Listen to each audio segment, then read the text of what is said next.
Good evening, everyone. A new day, a new twist in the murder trial of Muzzammil Hassan. After rejecting the defendant's motion last week, the judge today allowed Hassan to represent himself, but not without a warning.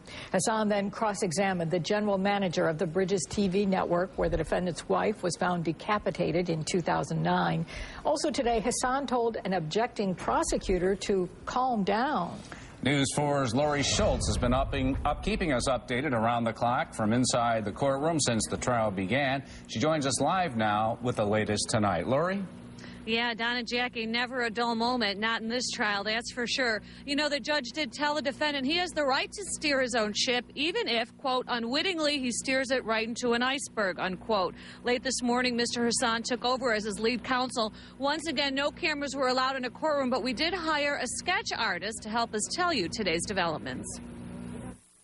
With a handful of deputies surrounding him, defendant Muzzammil Hassan cross-examined several witnesses who prosecutors called to testify as his second-degree murder trial continues. The judge reluctantly agreed to let the defendant represent himself. His former attorney is now a legal advisor. Everybody has the right to represent themselves, to have an attorney, but that could mean that you're your own attorney. And Mr. Hassan has decided to go forward in that capacity. Jeremy Schwartz and the defendant met Friday, a day after Hassan became upset in court and left when the judge denied his request to let him represent himself. This morning, Schwartz told the judge that after the meeting, the differences are too great to go forward. Hassan said there's insurmountable amounts of materials. We are at an impasse in terms of strategy. Basically, the judge just wanted to have me speak to Mr. Hassan more thoroughly, and he wanted to make sure that Mr. Hassan knew what he was getting into, and now he has assured himself of that.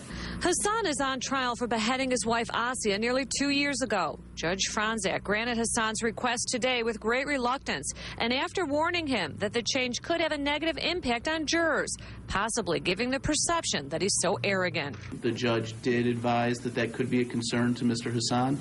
He's aware of it and is proceeding as pro se representative. Upon cross, Hassan was met with a number of objections. At one point, he told Colleen Curtin Gable to calm down. The judge intervened. Asked if the cross was hard to watch, Schwartz said this.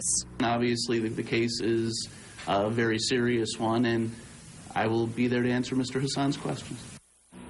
And that Mr. Schwartz was quite often, actually, especially during cross. Mr. Hassan leaned over to his legal advisor, asking his help on things. Really hard to know what jurors are thinking at this point. The judge was very clear and told them not to speculate on this change of counsel.